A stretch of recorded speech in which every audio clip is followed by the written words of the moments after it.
El podcast Memoria y Feminismo es un espacio abierto de conversación, un espacio feminista y reflexivo, donde podrás escuchar a mujeres, sus relatos, experiencias y saberes, siempre con un enfoque de derechos. Acompáñanos cada episodio junto a Pamela Ipinzada Mayor y Paz Ahumada Muñoz. Si el feminismo es revolución, y si no se convierte una en revolucionaria por la ciencia, sino por la indignación, nos parecía evidente entonces que a las feministas correspondiese el lenguaje del arrojo, y no la inexpresividad de la mesura, puesto que en este último caso nos encontraríamos frente a un grupo oprimido, que, a primera vista, renunciaría a emplear el lenguaje de su rebeldía, para compartir, con todo respeto, el lenguaje del orden. Julieta Kirwood. Hola, bienvenidas al capítulo 2 del podcast Memoria y Feminismo. En este episodio conversaremos sobre activismo trans y participación política junto a nuestra invitada Constanza Valdés. Ella es licenciada en Derecho de la Universidad Diego Portales, activista trans y feminista, asesora legislativa e integrante de ABOFEM y Rompiendo el Silencio.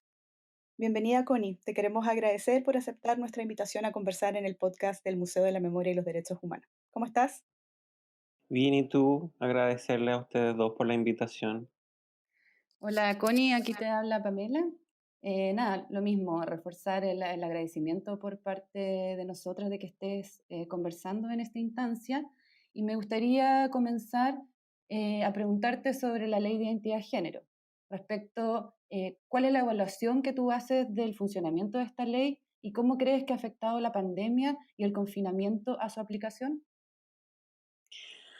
Bueno, particularmente la implementación de la ley de identidad de género ha tenido bastantes complicaciones y bastantes complicaciones que no es que no se hayan advertido durante la tramitación de este proyecto de ley durante los 5 años y medio que estuvo en tramitación en el Congreso. De hecho, desde las organizaciones, particularmente cuando me tocó estar en OTD y después estar vinculada ya más en el Congreso, una de las grandes problemáticas en toda la tramitación tenía que ver con el hecho de la implementación en relación a la capacitación del registro civil, de sus funcionarios en general, para tratar con personas trans, y tratar con personas trans no significa que seamos personas especiales, pero sí cosas muy básicas como por ejemplo, si una persona trans va a ir al registro civil y necesita saber dónde tiene que hacer la solicitud para el cambio de nombre sexo registral, que de inmediato la persona, el funcionario a cargo, vaya a respetar su identidad de género, no la vaya a tratar mal, no la vaya a mirar de alguna forma incómodamente. Y todo eso que yo estoy mencionando es algo que ha pasado actualmente y muchas personas trans lamentablemente han relatado.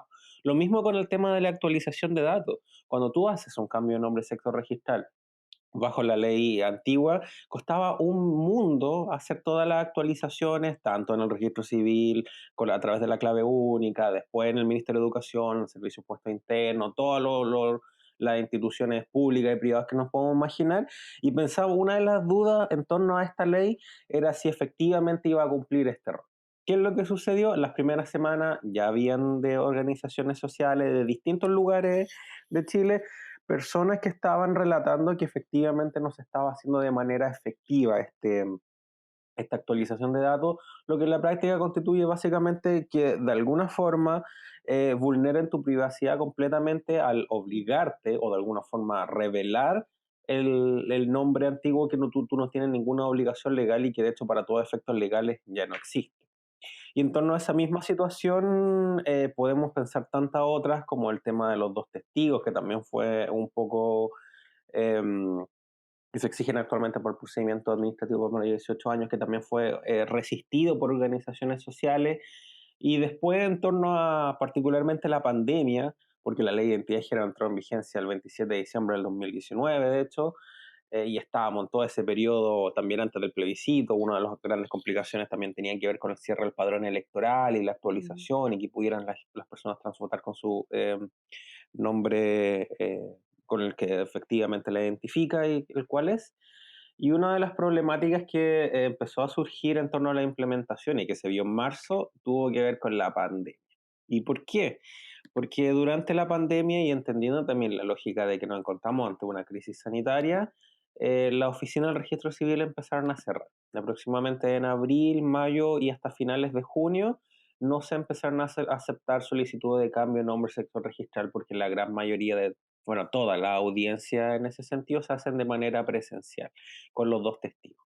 Y uno de los grandes problemas, entendiendo que la gente podría pensar, no, pero si tiene sentido que no que cierren y todo, es como sí, podrían hacerlo de manera digital.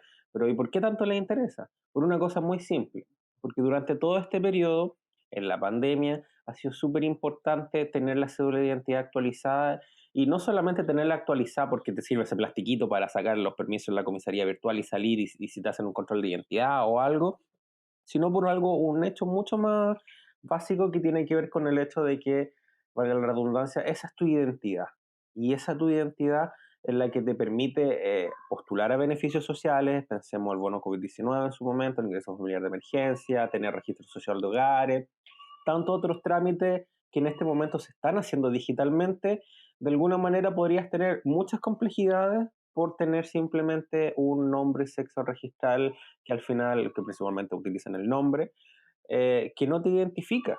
Y eso ha traído bastantes problemas a personas trans, incluso en el diario vivir, entendiendo que hay personas que han tenido problemas para acceder al registro social de hogares, al ingreso familiar de emergencia, exactamente por lo mismo. Personas trans, de hecho hay un relato muy crudo en un reportaje del Mostrador de un hombre trans migrante que recibió una situación de discriminación muy fuerte porque le hicieron un control de identidad y hubo un cuestionamiento completamente hacia su persona por tener una cédula de identidad distinta a la que refleja en su imagen y también con un nombre. Entonces, bajo esa misma lógica, la pandemia también obliga a repensar las cosas y verlas de una manera distinta en torno al reconocimiento de la identidad, porque en el núcleo y en la implementación, y esto es lo más importante que hay que como abocarse, el reconocimiento de la identidad va mucho más allá de la cédula de identidad, va mucho más allá de este plastiquito, sino que es lo que te valida ante básicamente una sociedad que con tantas personas, millones de personas, lo cual tu nombre es lo que te va a diferenciar de la otra persona. Y si ese nombre del Estado no es capaz de reconocerlo, entonces desde ya hay una complicación mucho mayor, ya sumándole las situaciones y la transfobia que existe en nuestra sociedad, que se ve principalmente a través de la discriminación por expresión de género y por identidad de género sobre las personas trans. Y bajo esa misma lógica, la implementación ha sido bastante compleja, además de todo eso, sumándole que hay una particularidad muy especial que ha sucedido durante este periodo, que tiene que ver, no este periodo pensando en el tema de la pandemia, sino este periodo de la implementación, que tiene que ver con personas trans, particularmente que tienen hijos. Y a mí me ha tocado llevar un caso de una madre trans que tuvo su hijo antes de su cambio de nombre sexo registral, que tuvo su hijo con su pareja, y el gran problema que hemos tenido en este momento es que el registro civil dice, ya, usted cambia el nombre sexo registral, es su derecho y todo, pero no le vamos a modificar el certificado de nacimiento de su hijo. No va a salir que es su madre, no vamos a cambiarle el nombre tampoco actual. Y bajo esa misma lógica, en un juzgado de familia de Antofagasta se dio la misma argumentación. No le vamos a cambiar, no podemos hacerlo. El interior superior del niño y el niño tiene derecho a conocer sus orígenes legales, como si de alguna forma fuera una persona completamente distinta después del cambio de nombre sexo registral. Y bajo esa misma lógica se ha dado una complejidad donde el conservadurismo en torno a eso ha impactado también en la vida de la vida familiar de las personas trans. Y de hecho la misma ley dice que que el cambio de nombre sexo registral en ningún momento va a afectar la titularidad de los derechos ni las relaciones provenientes de derechos de familia, lo que significa que nadie puede dejar de ser hijo, hija, padre, madre, pero bajo la misma Claro. lógica volvemos a esa situación de discriminación. Y lamentablemente, si bien hay organizaciones sociales que han presionado, hoy día pareciera ser que no es la relevancia, no es como el gran tema, por así Mm, decirlo, en organizaciones sociales que trabajan en temática LGTBIQ. Y bueno, sabemos que eso también tiene mucho que ver con la diferenciación entre organizaciones hegemónicas y organizaciones mucho más pequeñas que tienen menor cantidad de recursos, menor cantidad de influencia política para visibilizar estos temas.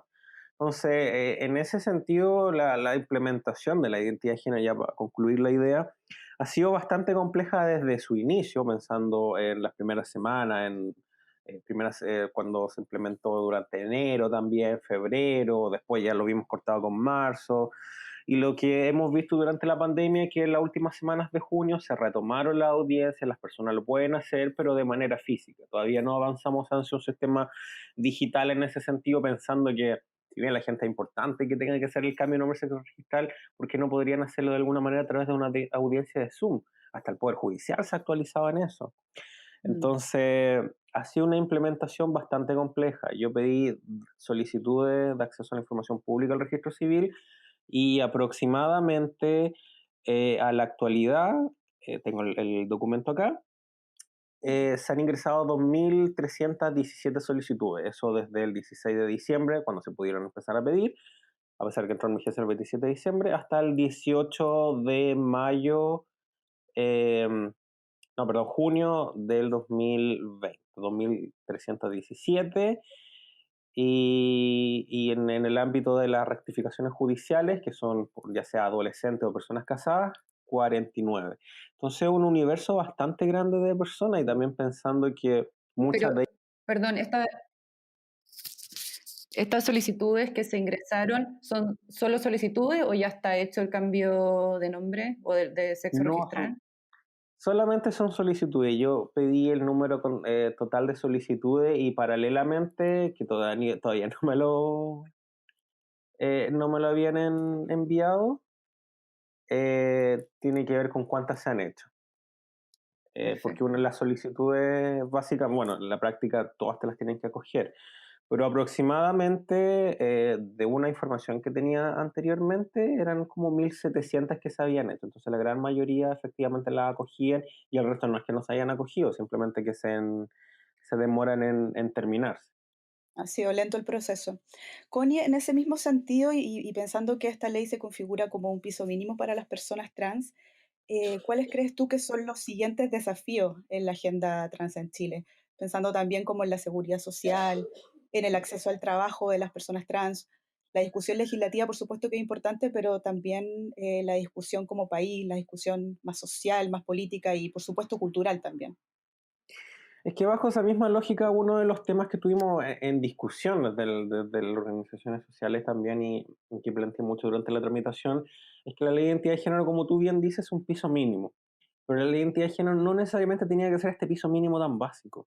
Y es Claro. donde ahí hay muchos aspectos que quedaron fuera relacionados con el trabajo, con la educación, con la vivienda, en materia estadística, pensando también en temas de seguridad social, como se dio en otros países, particularmente en el 2018, si no me equivoco, 2019, en Argentina, en Uruguay, con la ley integral trans, donde fue una modificación a la ley de identidad de género que tenían y buscó implementar otros aspectos relacionados con la educación, establecer cupo en materia de educación superior, el cupo laboral también en el ámbito del trabajo, establecer variables estadísticas para no conocer cuántas personas trans son, sino para hacer un análisis de política pública para ir en ayuda a esta población en particular y bajo esa misma lógica, pensando que tienen que abordarse materias económicas y sociales en una ley de identidad de género también, porque hay una particularidad Mm. muy especial, por así decirlo, que afecta y nos afecta como comunidad trans,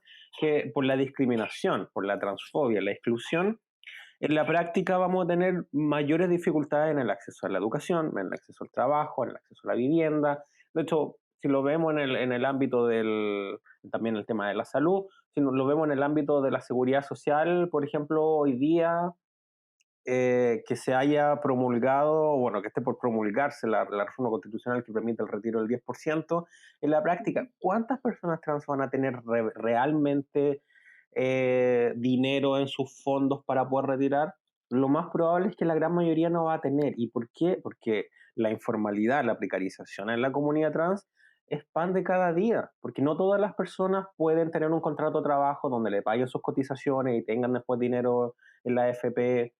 Entonces, en la práctica, la gran mayoría o boletea, si es que, o simplemente trabaja de manera informal. Y eso es lo que hace que el día de mañana van a tener no solamente pensiones míseras, que son la mayoría de la población, sino pensiones aún más bajas por esa misma situación y sin derecho a seguridad social en la práctica. Entonces, bajo esa misma lógica, las discusiones, pensando también en esta pandemia, tienen que ir dirigidas especialmente hacia medidas económicas y que tengan un enfoque mucho más, en este caso, de diversidad en torno a las medidas sanitarias y económicas. Y no solamente eso, Ujú. pensemos que todas las medidas económicas, todo el paquete económico que ha hecho el gobierno, este plan de la clase media que todavía no se discute, el bono COVID-19, el ingreso familiar de emergencia, la suspensión del empleo, todas estas cosas que podemos ir pensando, ninguna de estas medidas ha tenido un enfoque de género, un enfoque de multiculturalidad, un enfoque de diversidad, ni un enfoque funcional pensando en personas con discapacidad o en también personas cuidadoras de personas con discapacidad. ¿Y qué es lo que tenemos acá? Que no estamos focalizándonos en poblaciones que han sido históricamente discriminadas, Ujú. históricamente excluidas, y bajo esa misma lógica es necesario entender que no todas las personas van a pasar lo mismo. Todas las personas, por supuesto, somos iguales ante la ley, pero sufrimos distintas situaciones. Y un Estado que efectivamente busque garantizar el bien común y resguardar los derechos de las personas y garantizarlos, tienen que ir en ayuda particular, y esto no significa que va a haber un tipo de discriminación, sino porque hay gente que efectivamente va a necesitar una ayuda distinta a la persona al lado. Y por lo mismo es súper importante en este sentido que la discusión se vaya hacia las políticas públicas. ¿Y cuál es el gran problema que tenemos con eso? Que la discusión legislativa en este momento y del Congreso se ha enfocado exclusivamente en lo que discute el gobierno y no ha habido pie para implementar otras cosas o enfocarse en otras cosas porque al fin del día nuestro diseño constitucional impide que el Congreso tenga la facultad para poder iniciar iniciativas, a excepción de esta reforma constitucional, que puedan irrogar un gasto fiscal o ir en ayuda de las personas. Y la gran Mm. complejidad que tiene eso es que al final el gobierno de turno, bajo este diseño constitucional, termina diciendo ya, si yo quiero dar un bono, se lo voy a dar a tales personas. Usted no, el Congreso, usted no puede decir extiéndaselo a más personas porque yo nomás decido y si yo no quiero, yo no quiero. Es lo que pasaba en esta lógica. Mm. Entonces, bajo esa misma situación y además sumándole que la representatividad tanto de mujeres, personas LGTBI, comunidad migrante, pensemos también en pueblos originarios, personas con discapacidad, el Congreso es casi nula. Y bajo ese mismo sentido, todas las discusiones han estado, bueno, a excepción de mujeres que aumentaron la participación de un 13 al 23 en el Congreso, la verdad es que Ujú. no hay mucho pie para discutir algunas de las cosas. Y bajo, lo mismo, bajo la misma lógica hemos visto como el tema, por ejemplo, del postnatal de emergencia, que terminó transformándose en una licencia, ya fue Sí. algo bastante complejo durante más de 5 meses. Y bajo esa misma lógica, la representatividad y en la toma de decisiones es súper importante porque al final nos quedamos abajo.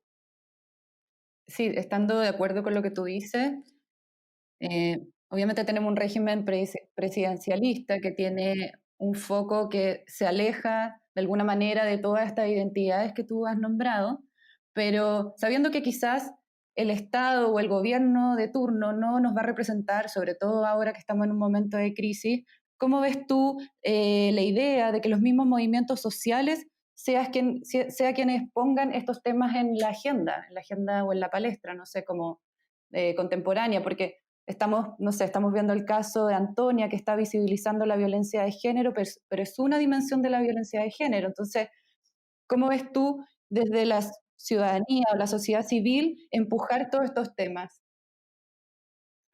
Es que ahí hay un tema súper importante que justamente va muy vinculado con lo anterior. Si no tenemos nada de eso, si no tenemos un apoyo estatal, no tenemos una representatividad, entonces desde los movimientos sociales, las organizaciones sociales, es básicamente quien termina no ejerciendo esta presión necesariamente, sino también en ayuda mutua. Y en eso lo hemos visto, por ejemplo, con el caso de Antonia, a raíz de cómo colectivos feministas han ido en este caso, no solamente de depresión, sino también pensando en ayuda de muchas mujeres que en este momento están pasando también por situaciones de violencia de género. O sea, ha hecho que el relato, por ejemplo, haya revictimizado de alguna manera, recordar tantas situaciones que tantas mujeres han pasado lamentablemente. Y bajo esa misma lógica, estos mismos colectivos que ahora están en esto, hace un tiempo y todavía siguen en eso, por ejemplo, han ido en rifas, en recolecciones, en colaboraciones, en entrega de cajas de mercadería, particularmente también de toalla higiénica, de tantos otros elementos, por ejemplo, pensando en mujeres privadas de libertad, donde en esta misma situación al final termina organizándose toda esta ayuda, todo este apoyo económico desde las mismas organizaciones sociales. Y desde las organizaciones sociales de la comunidad LGTBIQ se ha visto particularmente como en Amanda Joffrey, que es una organización que son trabajadoras, mujeres trans trabajadoras sexuales, que han implementado también estas campañas para poder ir en ayuda de sus propias compañeras también y otras que lo necesiten, desde Rompiendo el Silencio, por ejemplo, también han estado en hartas campañas. Hace poco se hizo como todo un día particularmente era un evento en el cual se recaudaban fondos, habían mujeres famosas, de hecho, que eran lesbianas o bisexuales, y todo lo recaudado fue en ayuda de organizaciones que lo requerían, también para entrega de cajas de mercadería y todo eso. Y bajo esa misma lógica, en OTD también se han estado implementando eso, en otras organizaciones también, o en juntas de vecinos, etcétera, donde si bien no tienen exclusivamente el enfoque LGTBIQ, a veces hay personas activistas que efectivamente están ahí también colaborando para ir a ayuda de personas que lo necesitan. Entonces, bajo esta ausencia estatal, este rol garantista que no existe en este momento parte del Estado, las organizaciones sociales se han coordinado prácticamente para ir en ayuda de personas que lo necesitan, porque mucha gente básicamente lo que señalaba era que no podía cumplir con los requisitos o no podía recibir el bono o el ingreso familiar de emergencia porque no le alcanzaban los requisitos, porque el gobierno colocó unos requisitos bastante eh, absurdos y no solamente eso, sino que también los montos, y eso fue una discusión larga, los montos también eran bajos para las personas. Entonces, bajo esa misma lógica, después con el tema de las cajas de mercadería, que también eran bastante simplonas, la situación era, pero ¿qué hago yo? Necesito ayuda. Y en este momento pasa mucho eso, entonces las organizaciones sociales empezaron a elaborar colecta, también a implementar la entrega de caja de mercadería, a ir en ayuda, y por supuesto las personas que sí podemos y que tenemos la suerte también de estar trabajando y todo, también el privilegio eso y significa también ir en ayuda de otras personas, ya sea de diferentes formas.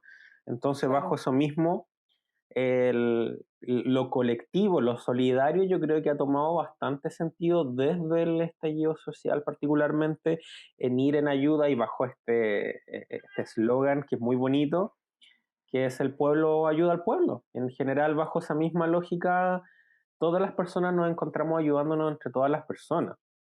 Y eso también evidencia la falta de políticas sociales hacia distintos grupos por parte del Estado. Y es donde ahí, más allá de concentrar todos los esfuerzos, como tú decías, de ir en presión a que nos implementen, a que tengamos que tener este derecho, sino hacerlo conjuntamente en base a tenemos que avanzar en políticas públicas, el gobierno tiene que implementarlas, pero mientras no lo haga, no podemos quedarnos ahí solamente exigiendo, sino también tenemos que ir en ayuda, porque si el gobierno no lo hace, o sea, lo tenemos que hacer de alguna manera, no podemos dejar en desprotección a tantas personas.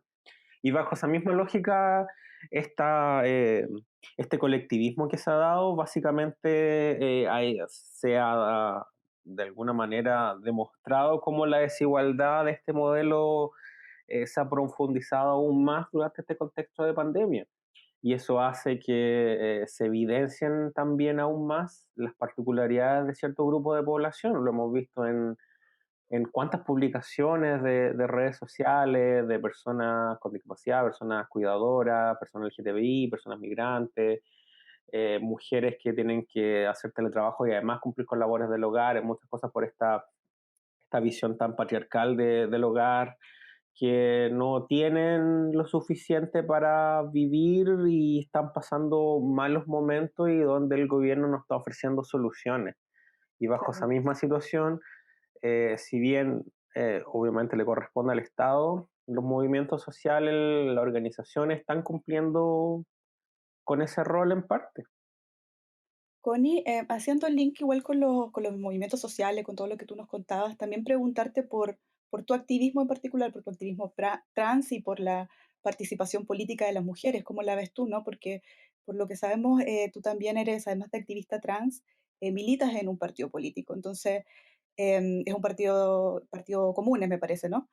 Y el partido, que es un partido del Frente Amplio. Entonces, creo que es importante que las compañeras quieran disputar esos espacios de poder, pero sin duda que es difícil posicionarse como mujer y como feminista, y me imagino que aún más como activista por los derechos de las personas trans dentro de un partido político. Entonces, preguntarte cómo ha sido tu experiencia como en estos dos mundos, como por un lado el activismo y por otro lado la militancia partidista.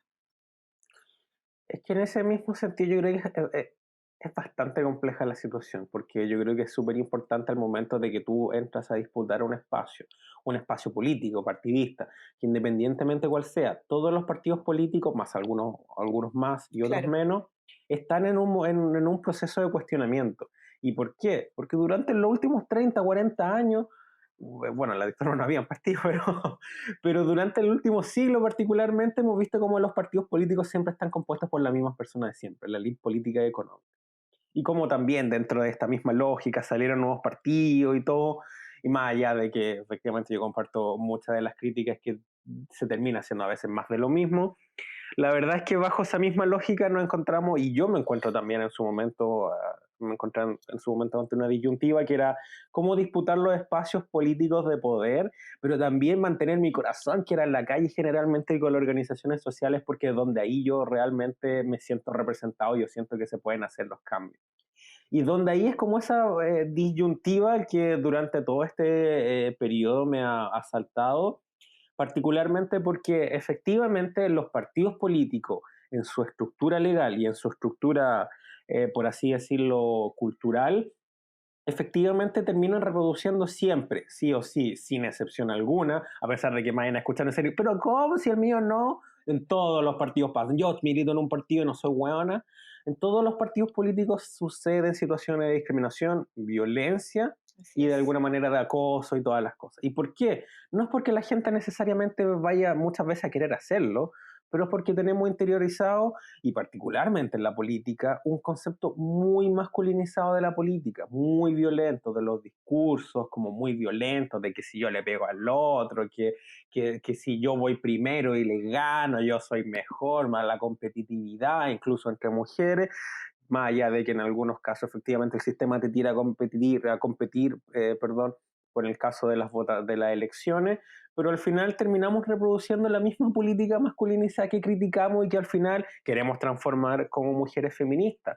Entonces, bajo esa misma lógica, en todos los partidos políticos que se da esa situación, exigen que para efectivamente representar Mm, esto, tiene que haber un cambio estructural. Y bajo la misma lógica es súper difícil porque esos cambios estructurales implican desde las relaciones diarias, los tratos, incluso cómo también concientizar o simplemente decirle a la gente cómo efectivamente son las cosas, porque hay mucho desconocimiento y hay mucho prejuicio en torno a personas trans, en torno a población migrante, mujeres con discapacidad. En general tienen muchos prejuicios, en general los hombres. Y bajo esa misma situación, en este periodo, no es que los partidos, no es que el mundo, por ejemplo, en relación a las conductas machistas de los hombres particularmente, no es que de algún momento, de algún minuto a otro se hayan deconstruido. Simplemente se quedan en silencio, simplemente omiten decir algo, pero lo van a pensar igual. ¿Y por qué? Porque no ha habido un cambio cultural al respecto. Yo por ejemplo, de todos los partidos políticos que digan, no, somos súper feministas, todas las cosas, que obviamente incluye el mío, no significa que vaya a haber un hombre que dice, no, o sea, es que yo me he construido claro, completamente desde que todos los partidos se declararon feministas. No, probablemente va a tener la misma lógica patriarcal y va a afectar a eso. claro. Entonces, en ese mismo sentido, que una crítica súper ácida también y que yo creo que es súper importante tomarla desde ahí para poder avanzar, si no vamos a seguir invisibilizando las cosas, es súper complejo estar en esos espacios porque implica muchas veces disputar contra estas mismas lógicas de competitividad, de exclusión y donde también, ¿por qué no decirlo? En más de alguna ocasión y en política en general, a las mujeres, a la comunidad LGTBIQ, a las personas con discapacidad, a las personas representantes de pueblo originario. ¿Qué es lo que termina pasando? Termina cayéndose todo en una instrumentalización muy fuerte. ¿Y por qué? Porque es algo que, por así decirlo, que suena súper fea la palabra, pero lo que utiliza mucha Mm, gente, de alguna forma vende porque es como lo no no lo moderno, pero sí lo, como en este momento, lo socialmente mucho más aceptable en ese sentido. Entonces, bajo esa misma lógica, ¿qué es lo que ha pasado bajo esto? Es que la participación política de estos grupos en particular ha sido bastante escasa en el ámbito de las mujeres. Si no fuera por la ley de cuotas, pensemos cuántas mujeres realmente habrían llegado al Congreso. Si no hubiera sido por la ley de cuotas, no tendríamos la representatividad de 23% en cada cámara. Claro. Todavía seguiríamos en el 16% o 13% que era el que teníamos antes. Y eso no es porque los partidos hayan dicho, ay, no, nos encantan las mujeres, sino como, oye, es que hay una ley de cuotas, tenemos que cumplirla. Y en otros casos, mira, sabes que aún así con ley de cuotas, pone a esa, sabes que nadie la va a votar, pero pongámosla total. Así igual nos dan la plata después porque el CERVEL nos da plata para invertir en cosas relacionadas con las mujeres. De hecho, el año antepasado, 2000, inicio del 2018, se hizo un análisis de qué se habría gastado los partidos políticos en ese fondo en particular en materia de política, participación política de las mujeres, y la auditoría Sí. reveló que algunos partidos habían hecho asado, Sí. habían hecho puras hueas exactamente con esa No. plata. Y esa información no circula porque sabemos que hay cuotas, pero no sabemos efectivamente cómo se han llevado a cabo esos procedimientos. Es que eso es lo que se ha criticado mucho, particularmente de este mundo, del mundo mucho más social, y por qué tantas mujeres evaden también de los partidos políticos, cosa que yo entiendo completamente, más allá de que yo pertenezco a uno, que el tema de la participación política termina siendo nimia. ¿Qué es lo que significa? Que en la práctica, si te van a colocar una candidatura, te van a colocar en Chuchunco City, donde tenés que pelear contra un hueón UDI que tiene todos los votos comprados a la ciudad. Y no te van a Entiendo. colocar en un espacio real de competitividad donde tengas posibilidades reales de ser electa.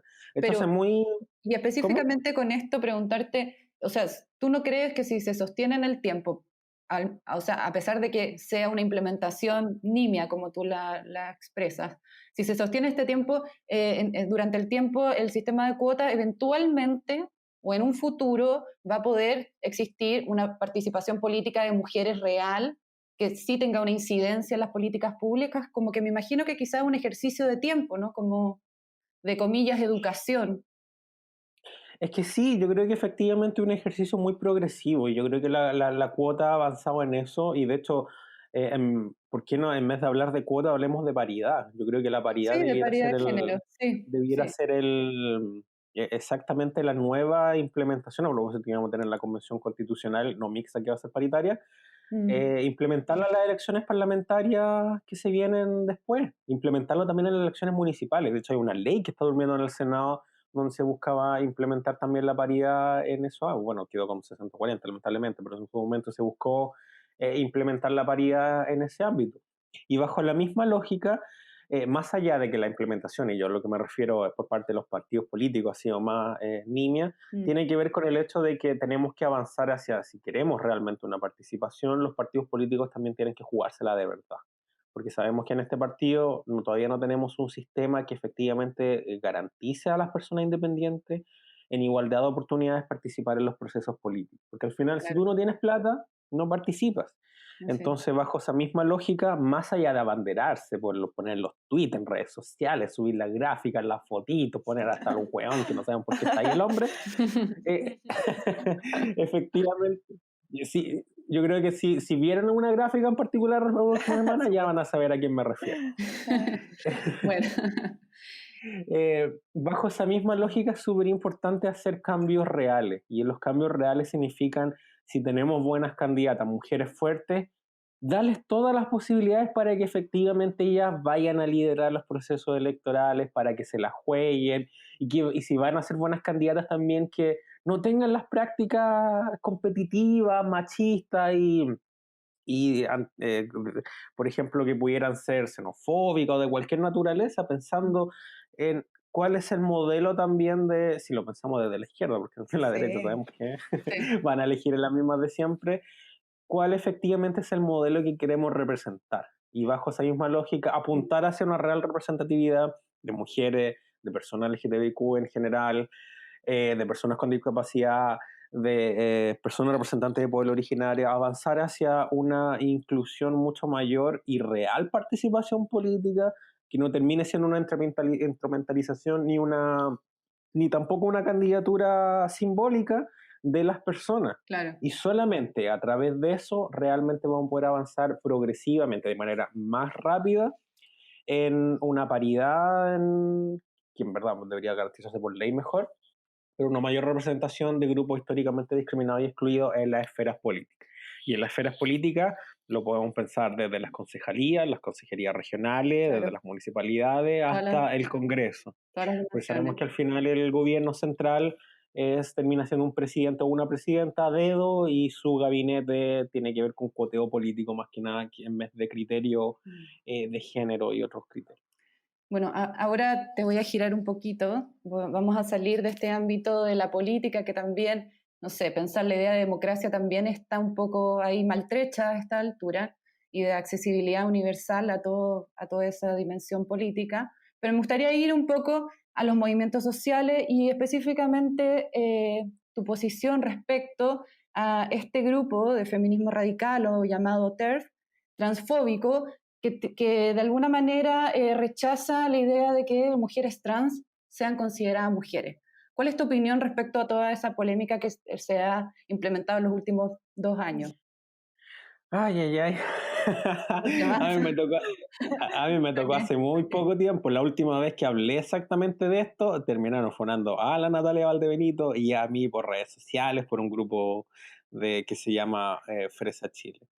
Y bueno, en la práctica yo mantengo siempre mi postura, que efectivamente no considerar a las mujeres trans dentro del feminismo es un absurdo, porque lo que termina haciendo es limitar mucho la discriminación que sufren los distintos tipos de mujeres. Y de hecho, si nos vamos al análisis de este discurso, en su momento las mujeres lesbianas les decían que ustedes tampoco eran parte del feminismo.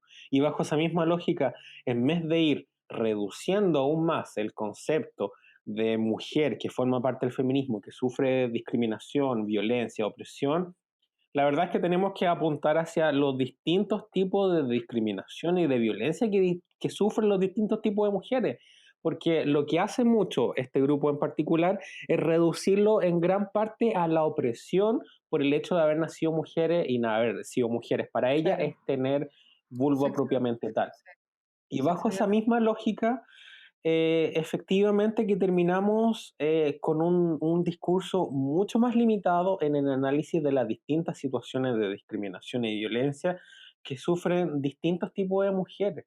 Y bajo la misma lógica, las mujeres trans también sufrimos parte de esa discriminación, de esa violencia, además por el hecho de ser trans.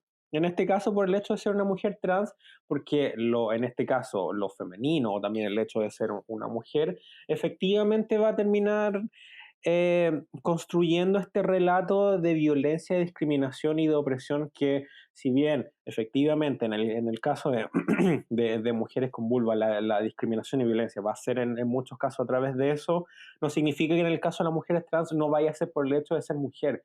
Y esa separación que intentan hacer, la verdad es que termina invisibilizando muchas formas de discriminación, muchas formas de violencia que nos pasan a las mujeres trans, y que van más allá de lo que ellas señalan que es por el hecho de ser trans, sino que pasan por el hecho de ser mujer. Porque incluso pensando en la lógica de mujeres que no pudieran ser visiblemente mujeres trans, que no quisieran ser visiblemente trans, una situación de violencia, por ejemplo, que les sucediera por ser una mujer, por su expresión de género, en la práctica sería la misma situación que sufriría otra mujer que pudiera ser cisgénero. De hecho, hace un tiempo atrás se difundió un relato que fue esto principalmente en México, donde está fuerte esta discusión, donde a una mujer trans en un vagón de metro la acosaron, la empezaron a manosear y todo, y se supone que cuando llegaron a su genitalidad, esta persona paró por su genitalidad. Y esa situación la utilizaron estos grupos para decir, pero vieron que no le va a pasar lo mismo a una mujer trans que a una mujer cisgénero, pero al final el hecho sucedió igual, hubo un acoso, hubo un abuso hacia esa persona, o sea, se van a alegrar porque de alguna forma, como que sí les pasa a las mujeres cisgénero, no les pasa a las mujeres transgénero. Entonces bajo esa misma lógica terminamos preocupándonos más que nada de lo que le pasa a la otra persona o que no merece ser parte del feminismo, que avanzar hacia una construcción de la erradicación del patriarcado, que tiene que ver con erradicar la violencia de género, erradicar los estereotipos de género y erradicar también en este caso todo lo que tenga que ver con la desigualdad social. Siempre nos dicen desde estos grupos que queremos perpetuar los estereotipos, que queremos seguir con el tema de género porque no somos evolucionistas, y en la práctica las personas trans existimos solamente en la medida que exista un binarismo de género. Yo creo que ninguna persona trans está feliz de vivir en este mismo modelo, porque en la práctica eh, encauzarte de alguna forma en estos grupos, en esto tan binario o Mm, fuera del binario, lo que hace es que de alguna manera igual, más allá, en cambio, mujeres y personas no binarias, de igual manera va a existir discriminación. Y bajo esa misma lógica, yo creo que todas las personas estaríamos de acuerdo que más allá de apuntar hacia las separaciones, hacia una erradicación completa, en este caso, de como el concepto género propiamente tal. Ahora, sabemos que ahora no va a poder ser porque si lo erradicamos, ¿qué es lo que va a pasar? Van a seguir existiendo otros tipos de discriminación y violencia porque el patriarcado todavía sigue existiendo y es súper importante visibilizar en este momento las problemáticas que sufren las personas en razón de su género, su identidad de género, porque solamente mediante eso podemos atacar estas prácticas, porque la visibilización lo es todo, porque si no lo conoce la gente, no va a poder, no va a poder identificarlo y evaluar estrategias para erradicar esto. Entonces, mm. bajo esa misma lógica, me parece que es muy limitado excluir a las mujeres trans del feminismo, sobre todo porque somos mujeres, más allá de que, por ejemplo, yo me identifico como una mujer trans porque tiene que ver con un tema de visibilidad, pero hay muchas mujeres trans que se identifican simplemente como mujeres. O Más sea, allá de que... y sobre todo ¿Cómo? pensando que es un debate más bien académico, como de esta idea de deshacer la noción de género como constructo sociocultural y más bien echarle mano al sexo biológico que constituye a cada ser humano. Entonces, concuerdo contigo, como estamos de alguna manera en los diferentes feminismos, estamos en la búsqueda de la igualdad de derechos humanos, entre todo lo que implica la humanidad, que no solamente sea una lógica binaria, sino que es mucho más compleja que eso.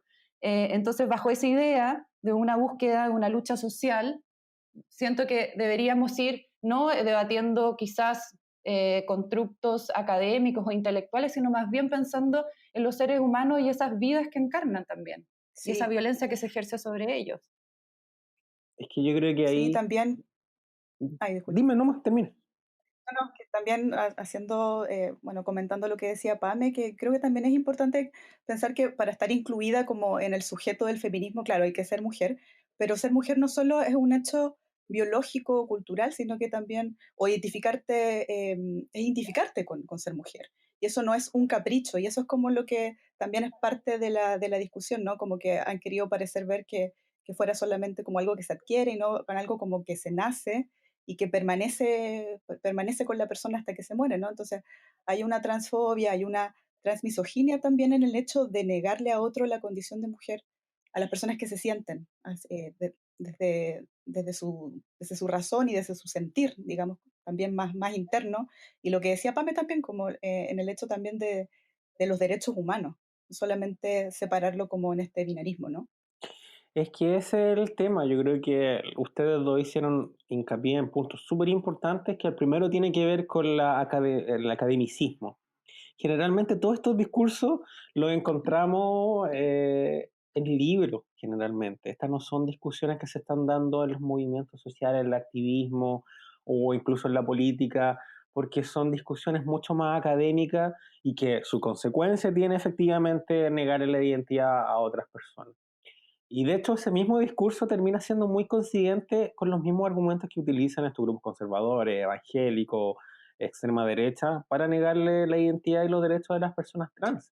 Y en segundo lugar, lo otro tiene que ver con que efectivamente tenemos que avanzar hacia eh, también un tema que tiene que ver con erradicar la violencia, la discriminación en contra de las mujeres en general, y hacer la separación simplemente va a ser que nos enfoquemos en un grupo particular de mujeres. De hecho, la gran crítica que tienen en general hacia este grupo en particular, tiene mucho que ver con que se enfocan o piensan desde la lógica de una mujer mucho más privilegiada, no entendiendo la discusión que pudiera hacerse en torno a otro tipo de mujeres.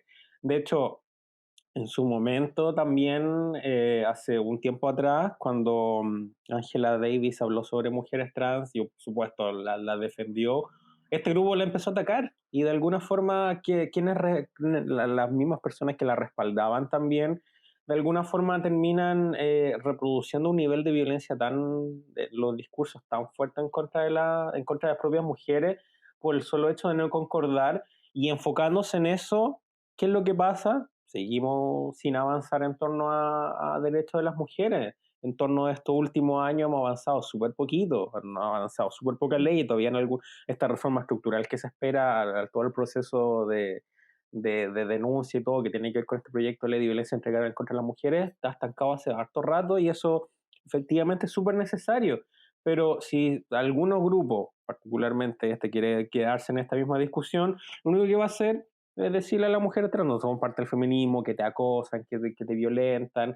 A mí me pasó por toda una semana que empezaron de hecho, si ustedes van y están escuchando el podcast, van a la página de Instagram, me sube la radio, cuando yo estuve ahí y explico básicamente este concepto, está lleno de comentarios de mujeres que se hacen llamar feministas y súper violentos. En ningún caso me dicen, esta mujer, no, dicen completamente lo contrario. Y bajo esa misma lógica, si dicen que efectivamente tenemos que avanzar hacia la erradicación de la violencia en la mujer, terminan haciendo lo mismo, niegan la identidad y bajo ese mismo sentido terminan caricaturizando perdón, a las mujeres trans y a las personas trans porque dicen, pero si es una identificación, un sentir, ser mujer no un sentimiento, y es como, oye, ¿sabes qué? Yo no desperté un día de la noche a la mañana y dije, soy una mujer trans porque me siento así.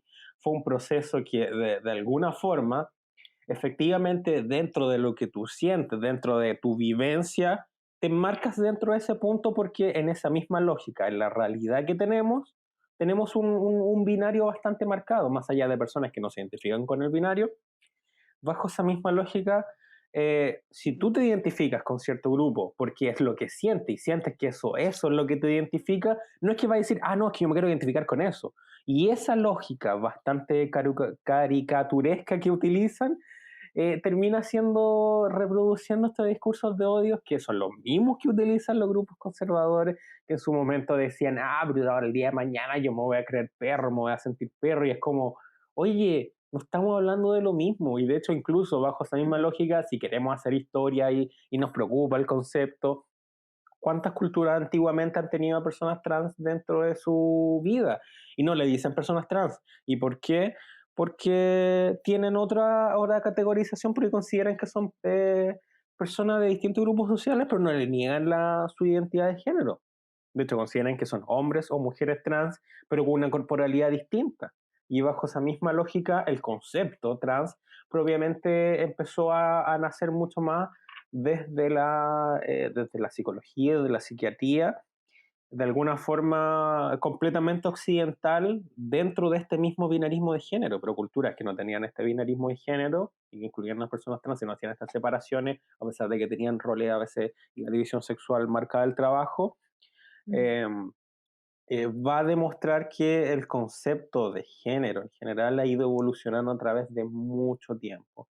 Y si ahora estamos discutiendo en muchos casos, y si vamos a discutir el tema del género, discutamos por qué en contra de las personas trans, por qué no en contra del mismo sistema. Y enfocarse en esa Claro. discusión lo que hace es que básicamente se termina por difundir odio. De hecho, si buscan en redes sociales, va a ser básicamente eso, ataques súper violentos, discusiones súper violentas y que al final no terminan. O sea, está esa capa de las redes sociales que en general se maneja en esa tecla, como de la violencia, no sé, existen los trolls, en fin. Pero yendo como a la profundidad del debate, pienso que me parece, no sé, me parece impresionante esa idea de negarle la identidad a un ser humano, de cuestionar sus procesos íntimos, individuales de identificación en el mundo. O sea, como tan esencial como lo que conversábamos al principio respecto al derecho a cambiarse el nombre o al sexo registral, en fin, como todos esos procesos que son más bien desde el Estado y cómo te reconoce el Estado como individuo, pero la sociedad a su vez también le niega esa posibilidad a un ser humano de poder, no sé, identificarse en el mundo según su condición, o sea, según quién es y quién quiere ser. Entonces, como que hago la vuelta y me doy cuenta que volvemos al mismo punto del principio. Sí, yo creo que efectivamente yo creo que ese es como el punto final, o sea, como el tema del asunto. Es que al final, de hecho, si vemos que generalmente en las redes sociales terminan difundiéndose mucho estos discursos, es porque en gran parte terminan solamente ahí los discursos. Y las redes sociales, Twitter particularmente, son espacios digitales súper elitizados también. Y eso es algo que yo creo que va a costar mucho a mucha gente entender, porque no es una, más allá de que digan, no, arena política, todas las cosas. La verdad es que la gente que tiene Twitter es la de menos de la sociedad. Y bajo esas mismas discusiones, si nos vamos a, por ejemplo, en territorios, juntas de vecinos, mujeres en general, ya no van a estar cuestionando cuál es la identidad de género, por qué esa persona es así, simplemente van a decir, usted es un hombre, usted es una mujer, qué bien. No, yo acá valoro, encuentro que una persona súper valiente y todo. Y reconocer esa identidad de género. Y bajo esa misma lógica de no negarle y básicamente no cuestionar el proceso que pasa a la otra persona, y muchas veces este cuestionamiento pasa porque esas mismas personas pueden tener muchas ocasiones como dudas respecto a eso, pero no dudas, sino porque piensan que todas las personas hacen las cosas de alguna manera, de alguna manera mal. Y bajo esa misma presunción que tienen los prejuicios, básicamente, es que terminan difundiendo eso. Pero personas que no tienen esos mismos prejuicios, que tienen una mente mucho más abierta, pueden no conocer ninguno de los conceptos que hemos estado hablando, pero aún así van a reconocerlo porque en el punto final, como tú decías, esto tiene que ver con reconocer la identidad de una persona, un ser humano, y no es que lo haga por un gusto. Yo no lo hice por un gusto, sino que simplemente porque es lo que yo siento, es lo que yo vivo, es lo que me identifica y era lo que también en su momento me dolía, me significó también mucha depresión, ansiedad, que era no poder vivir mi vida, no poder expresar efectivamente cómo yo me sentía o quién era yo. Y bajo esa misma lógica es algo mucho más profundo que cualquier discurso academicista, más allá de que puedan estar discutiendo, ya, pero ¿por qué pasa y todo? Y es como, oye, pero si no, ¿por qué vamos a andar discutiendo o viendo por qué las personas son trans o no? No les preguntamos a las personas, oye, ¿por qué Mm, eres cisgénero? ¿Por qué naciste así? ¿Por qué tenías un dedo más chueco? No, la gente no hace eso. exacto. Entonces, bajo esa misma Sí. postura, ¿qué es lo que terminamos haciendo? Nos vamos a algo completamente distinto y terminamos negándole la identidad a las personas. No hay ninguna persona trans que vaya a hacer su proceso de transición porque crea que es un juego. No es un juego tener que exponerte a la discriminación, a la exclusión, a la violencia, que te miren, y no solamente que te miren en la calle, puede partir desde el solo hecho de que si vives en un CITE, en un condominio, departamento, etcétera, casa, que te mire el vecino al lado, el riesgo de que se vaya a armar una turba, y puede sonar, se puede armar una turba, la verdad es que puede pasar. ¿Qué pasa si los vecinos dicen, oye, es que, mira, es que el vecino ahora se anda vistiendo mujer? Porque si lo dirían, no dirían, oye, la vecina ahora, podrían básicamente armar un linchamiento. Y ha pasado en algunas situaciones, le ha pasado a mujeres lesbianas que le han rayado hace un tiempo, un caso que le rayaron la puerta de la casa, la entrada, porque eran una pareja de mujeres lesbianas. Entonces, bajo esa misma situación, no hay nadie que elija.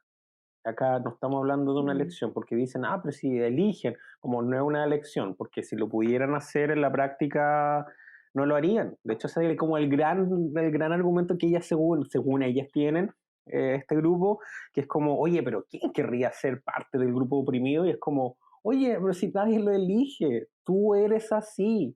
Ahora que se enmarque dentro de este mismo binario es otra cosa. Entonces, bajo esa misma lógica, yo creo que hay mucha caricatura, y esa mucha caricatura es porque no mm, entienden los procesos. ¿Y por qué no entienden los procesos? Porque no conocen a personas trans. Y si conocen, los terminan reduciendo los procesos a algo que ellas puedan entender o les pueda hacer calzar con su teoría. Y ahí radica todo el quid del asunto. Sí. Connie, ahora pasando ya por honor al tiempo, pasando al tema del debate por una nueva constitución, y también por una nueva constitución feminista, que es lo que todas queremos. Quizás que nos puedas hacer una actualización en qué va eso, porque con esto de la pandemia quizás ya nos hemos perdido un poco en lo que íbamos, ¿no?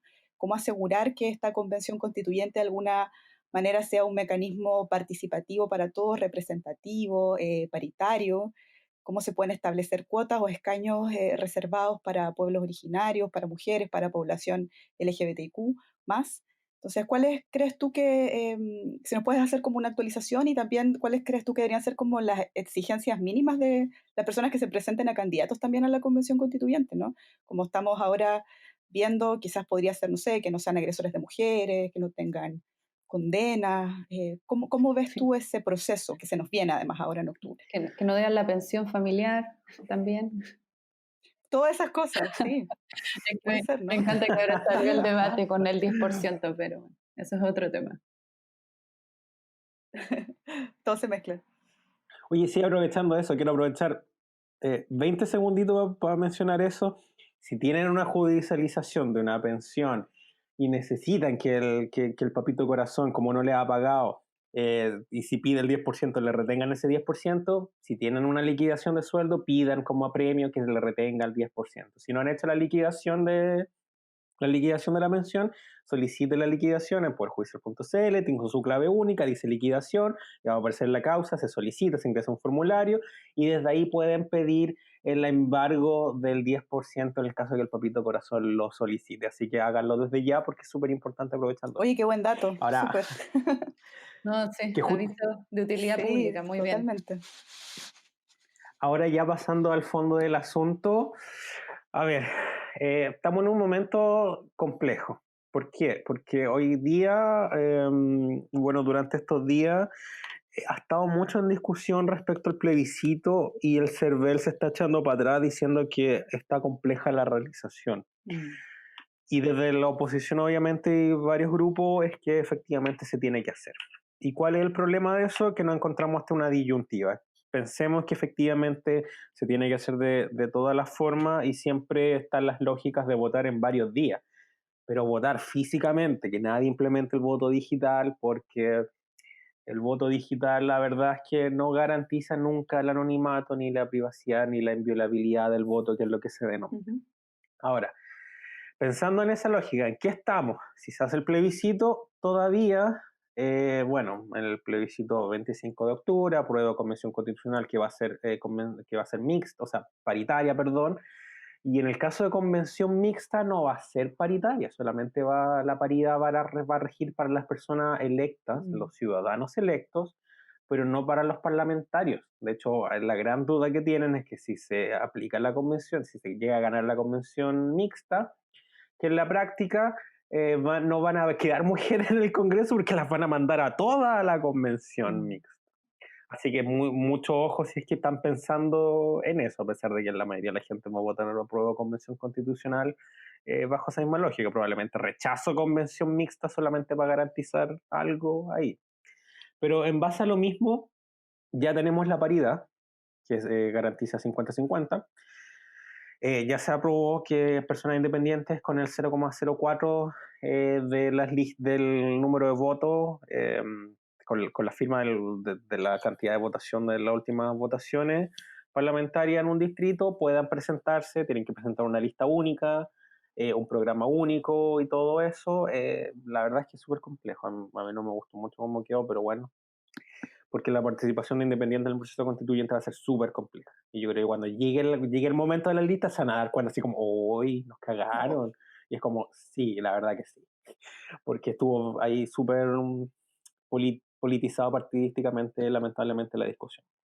Pero bueno, el punto es que bajo esa misma lógica, uno de los aspectos que quedó fuera, que no pudieron llegar a estos acuerdos porque había harta gente de derecha y que además eran puro hombres en general y muy pocas mujeres que estuvieron en esa mesa técnica, ujú. que no llegaron a acuerdo de la paridad, y por eso se discutió una ley aparte, pero tampoco se llegó a acuerdo respecto a los escaños reservados para pueblos originarios. Y en este momento, la reforma constitucional está en el Senado. Ya se había aprobado en la Cámara hace hartos meses y ahora está en el Senado en un periodo de indicaciones. El periodo de indicaciones termina el 30 de abril, porque ya se aprobó en general hace como 3 semanas, si no me equivoco. Y dentro de una de las cosas que se despachó dentro de este proyecto de reforma constitucional es la inclusión de cuotas de personas con discapacidad y personas LGTBIQ. De hecho, si no me equivoco, era 10% personas con discapacidad y 5% personas LGTBIQ. Y en la práctica se va a elegir el tema de las listas, así como que las listas tienen que tener un 5% o un 10%, etc. Y en cuanto a los escaños reservados para pueblos originarios, la verdad que todavía no está fijado nada, porque se va a fijar un periodo de indicaciones, porque todo lo respectivo a la cantidad de cupo, el procedimiento para determinarlo, se cayó. Solamente quedó aprobado en la Cámara que van a existir, porque faltó quórum en base a eso. Pero respecto a los porcentajes y todo de estas cuotas, básicamente, todavía está en discusión. De hecho, desde ABOFEM estábamos presionando para que el 10% sea para personas con discapacidad y personas de la comunidad LGTBIQ, pero en materia de cuotas, no en escaños reservados, para ir en esa discusión. Así que esperamos que se pueda implementar eso. Pero en torno a lo que se viene particularmente, la misma discusión y lo que habíamos decidido, el tema de los requisitos y todo eso, es que el gran problema que tenemos, pensando en el apruebo de convención constitucional y en los candidatos, va a ser que los candidatos, quienes vayan a ser y quienes tengan posibilidades de ganar, y eso va a significar también una priorización de los partidos políticos, que esperamos que prioricen a las personas que históricamente han sido discriminadas y excluidas, es que bajo esa misma lógica, si no hay real representatividad, si terminan siendo candidatos los machitos agresores que deben la pensión alimenticia, toda esa gente, en la práctica con los 2/3, las mujeres, la disidencia, pueblo originario, bueno, a pesar de que van a tener escaños reservados no sabemos cuántos, probablemente no vamos a quedar con nada dentro de la Constitución. ¿Y por qué? Porque la Constitución, la nueva Constitución va a exigir 2/3 en caso de cualquier cosa que se haya aprobado. ¿Qué son los 2/3? Básicamente lo que se lograron estos días en la aprobación de la reforma constitucional del retiro del 10%. Pero eso exige acuerdos transversales. ¿Y cuál es el problema de acuerdos transversales? Tienes que juntarte en muchos casos también, si la representatividad se da como en el Congreso actual, con gente de la derecha. Gente de la derecha va a querer incorporar el derecho a la identidad, va a querer incorporar el derecho a interrumpir el embarazo de manera libre, va a querer ingresar el tema de derechos sexuales y reproductivos, que se elimine el concepto de familia en la Constitución, que no haya ningún ápice de alguna vez que existió Jaime Guzmán en la Constitución. Muy probablemente no. ¿Y cuál es la complejidad? Es que si no se llega a acuerdo, no va a estar en la Constitución. ¿Y qué significa eso? Que el día de mañana las mujeres, la diversidad, las personas con discapacidad y todo, ¿qué vamos a tener que hacer? Andar exigiendo leyes como siempre lo hemos venido haciendo, porque la misma gente de siempre termina decidiendo por nosotros. Y ese es el gran problema del proceso constituyente.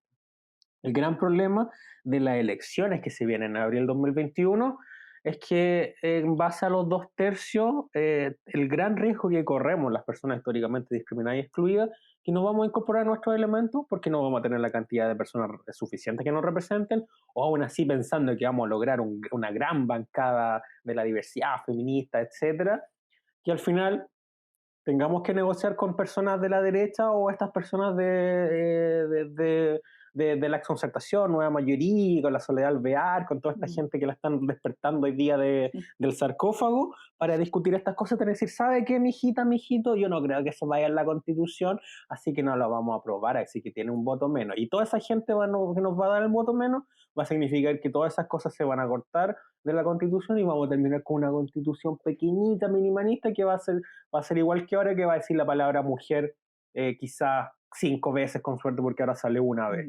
Porque la paridad quizás no garantice eso, pero los requisitos para las candidaturas no dice que sea feminista, no dice que tenga que cumplir ciertos requisitos. De hecho, bajo la misma lógica, si bien los partidos utilizan esa lógica de que a veces no postulen agresores ni cosas así, no, de alguna manera la ley no les prohibiría eso. Entonces, en la práctica vamos a tener un proceso constituyente, más allá de que estamos, yo creo que toda esperanza, súper Mm, ahí pensando que sí. vamos a tener la mejor constitución del mundo, pero la verdad es que, no sé si porque yo soy más, quizá más pesimista, pero yo veo los mismos guones de siempre, que son en este caso Lago, los de la DC, los de la ex nueva mayoría, la concertación, la gente cuica que se dice progre ahora y que están en otros Mm. grupos, la gente O- de derecha, toda la Sí. gente más de elitizada queriendo participar en la discusión. ¿Y ¿Y cuál es el gran? Dime. preguntarte antes que, desde mi completa ignorancia, entiendo que entre más corta sea la constitución y menos ámbitos aborde y de alguna manera como que normalice, es mejor para nosotros esperando que en un futuro, no sé, proyectando de aquí a 10 años, haya efectivamente una renovación de la clase política, aquellos dirigentes dentro de la política sea más plural y podamos abordar todos estos temas que hemos conversado hoy día. O sea, quizás nos convendría una constitución más sintética, entendiendo que la clase política hoy en día no nos representa.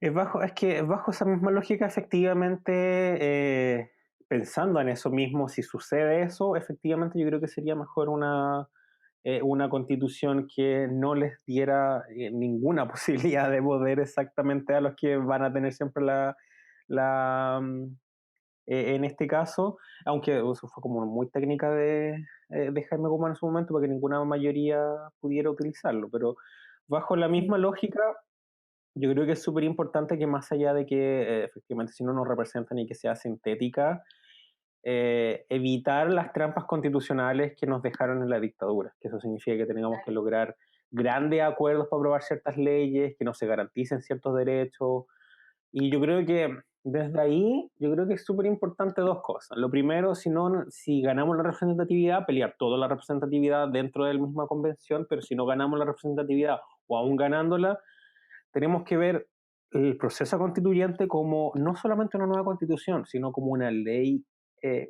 más que se tramita. ¿Y qué significa eso? Pueden, los constitucionalistas que pueden estar, o abogados que pueden estar escuchando así como, pero oye, pues si la constitución es más grande que una ley y todo, es como, La espera, Carta espera, espera. Magna, claro. Claro, lo que estamos hablando acá es una cosa muy práctica. Para una ley, ¿tú qué haces? Tú vas al Congreso. ¿Ya? ¿Qué hacen en el Congreso? Incidencia política. Ah, ya, y a lo mejor están entendiendo un poquito más. Porque bajo esta misma lógica no podemos dejar que los constituyentes, las constituyentes, en general, vayan a decidir lo que se les ocurra. Sino lo que tenemos que hacer, si no logramos estar allá, es básicamente hacer incidencia política y presión, que es lo que venido estado haciendo en muchas leyes. ¿Y por qué? Porque solamente a través de eso se va a lograr realmente una presión. Porque tenemos que considerar que es como un nuevo Congreso, y bajo un nuevo Congreso tenemos que tener derecho a ir a exponer allá en las distintas comisiones lo que se cree en su reglamento, tenemos derecho a participar, a exigir, a ver cómo votan, a transparentar, y esto a propósito que la DC, el Fuad Chain dijo que no tenía que transparentar la votación porque la gente está muy exaltada, como él decía, pero se tiene que transparentar todos los criterios de votación, cómo se vota, cómo es la participación ciudadana, porque si no lo vemos como un congreso más y que tenga real inclusión de las personas, entonces va a seguir siendo un grupo cerrado de personas que fueron elegidas, pero siguen siendo de alguna forma transformándose en la élite por estar en eso, y bajo esa misma lógica es súper importante que también seamos parte del proceso constituyente, no solamente votando a prueba de convención constitucional, que yo sé que a mucha gente le está costando obviamente por todo lo que significó el tema del acuerdo, de la reforma y todo, pero más allá de eso, hacernos parte del proceso constituyente, que significa cuando se instale la convención constitucional y estén ahí todas las personas, que ahí estemos también por parte de la sociedad civil exigiendo que se representen nuestros puntos de vista, porque al final, si no se representan, va a terminar siendo una constitución de la élite, una constitución que no tiene ninguna legitimidad, y probablemente en 10 años más la vamos a quemar, vamos a tirar todas las estatuas que quedaron que no tiramos ahora en este proceso, y ahí sí que van a estar con la pera, con el miedo, guardándose en los búnkers y yéndose del país. Claro. Cerrando el ciclo, dices tú. Como, Sí, sí.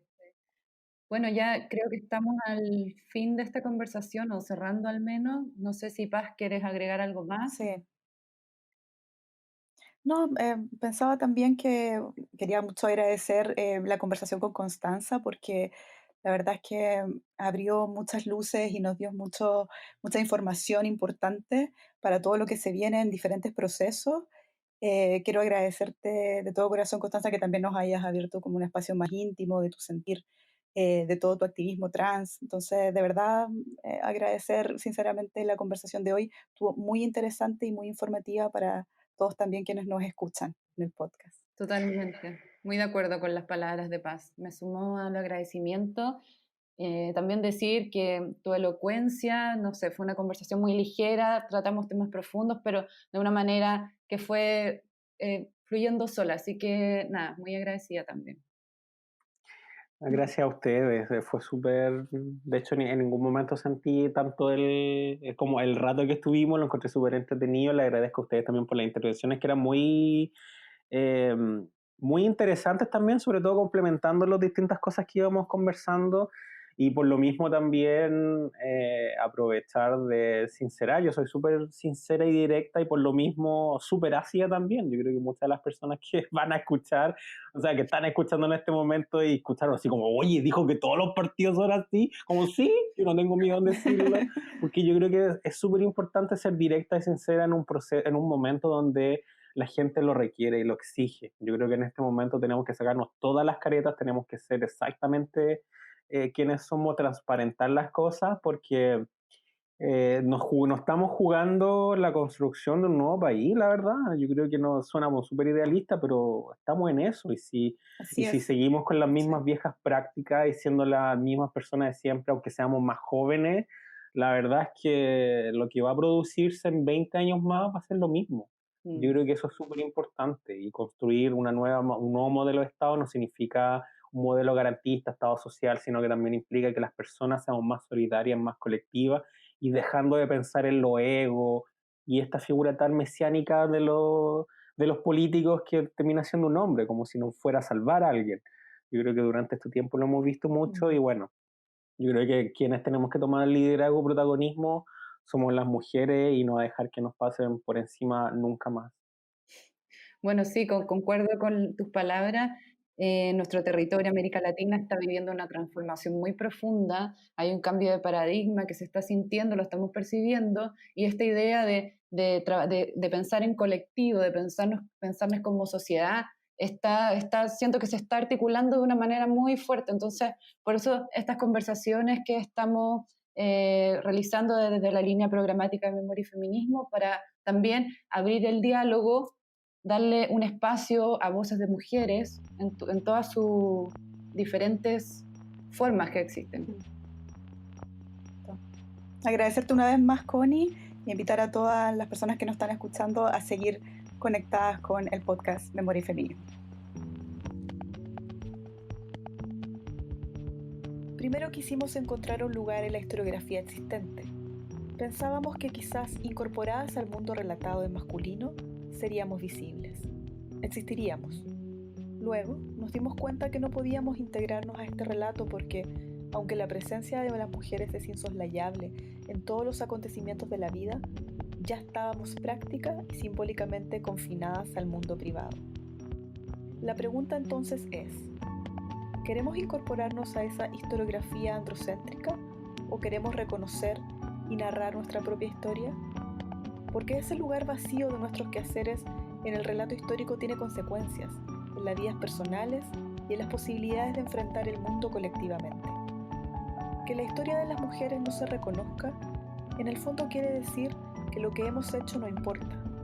Da lo mismo haber estado en una revolución, resignificado la democracia, estar todos los días sustentando reproductivamente la vida de la humanidad. Nada de eso importa. Estamos ausentes o secundarizadas. Y eso tiene efectos. Extracto del texto Nunca más mujeres sin historia. Conversaciones feministas. Red chilena contra la violencia hacia las mujeres.